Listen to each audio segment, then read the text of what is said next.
Welcome to my second live commentary. This is again on Black Ops 2. Had a few issues in my last video about a week or two ago. I don't know if you've actually seen it, then you will probably have noticed that the sound was cutting out whilst I was talking, which was a bit of an issue because, well, you couldn't actually tell what I was saying. It would just cut off mid-sentence. It's one of the actual features of the software where it actually reduces the game volume while you're talking, but unfortunately it didn't have quite a high enough tolerance, so it would increase the game volume again before I'd actually finished talking. So that was a bit of an issue. So I'm hoping that the settings I'm using now are actually fixing that now. The other issue I actually had with the last video I recorded was the lack of me actually talking, because I tend to concentrate a bit too much on the actual game and not enough on the actual talking. So I need to try and work on getting that balance right and being able to concentrate and talk at the same time is important, really. So it's going to probably take a few videos before I actually get that balance right, but I'm hoping that this video is a bit more enjoyable because I'm actually talking to you rather than it just being gameplay commentary of me moaning every half a minute to a minute. So that's the plan anyway. After this video, once I've actually made sure I've got these issues a bit more resolved, I'm hoping to do a bit of a Let's Play series. I've got quite a big backlog of games, so what I'll be doing is picking one of those, probably Red Dead Redemption because of how good I've heard it is, but I've just never got around to playing it.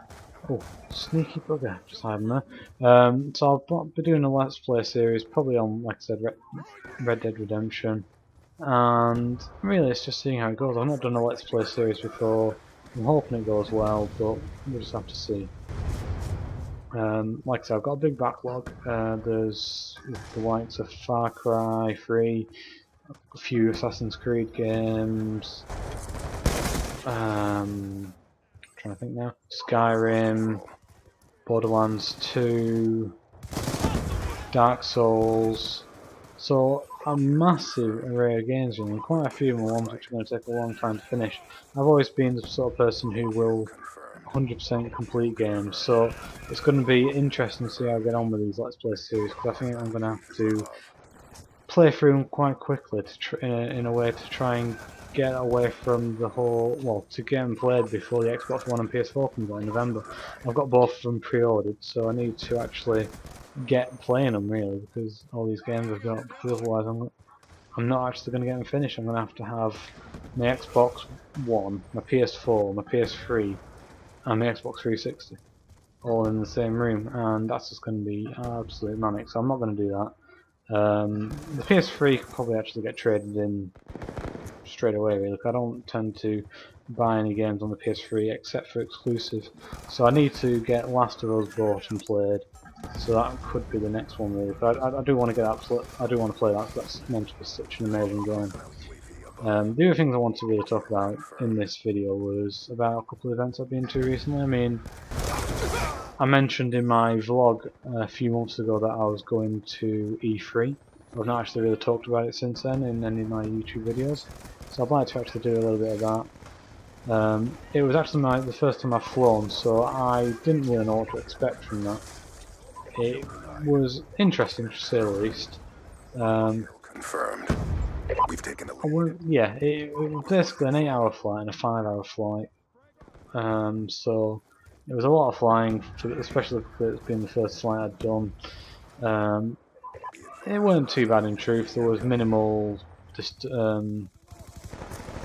yeah, there was just minimal problems. It was just fine, really. I mean, it was as good as I could have expected, except for the fact that I was next to a couple of women who were insistent on sleeping all flight when I needed the toilet. But other than that, it was great. The E3 itself, amazing. The scale of it was just unbelievable. I've never actually been to an exhibition except for Play Expo in Manchester last year, so that was obviously a lot smaller in comparison to E3. E3 just exhibitors, just top class service, just absolutely massive stands, and I think the most impressive was probably Turtle Beach, who had a massive pair of headphones, which it sounds stupid, but it worked really well and looked brilliant. So it was good actually being able to walk around, check out a lot of games that hadn't come out yet, sit through the conferences for the first time. it was a really interesting experience and certainly one I'd recommend for people to do in the future. The only thing I'd say is that I wouldn't expect to be able to play all the games that are going to be there. There's far too many as a start, but also you'd be surprised at how many people are actually at these events. It's meant to be industry only, but basically I think it's a case of anyone who's got a blog can get in. So it's not ideal, to be honest, because I thought it was going to be a lot quieter than what it actually turned out to be. But obviously it didn't. So this thing is really annoying me, and I'm going to die.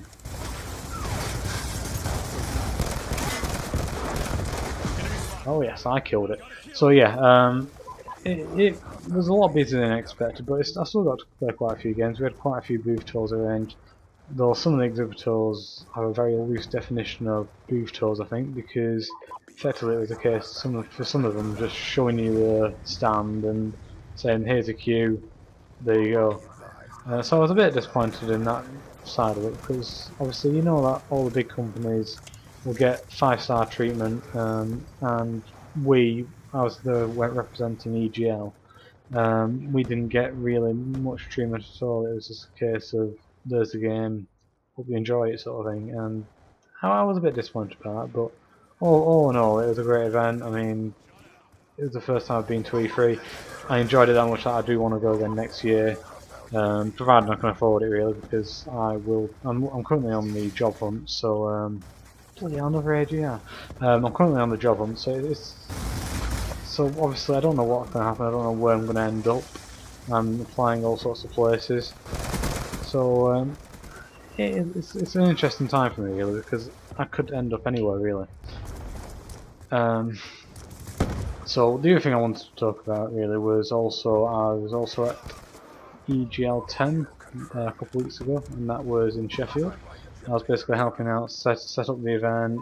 I was running the Razor stand over the weekend, basically running a 2 versus 2 competition. So it was all hands on deck really. I mean, I didn't really stop much at all during the weekend. I don't know why I'm just running around in a circle, but there we go. So yeah, it was really busy, but I mean,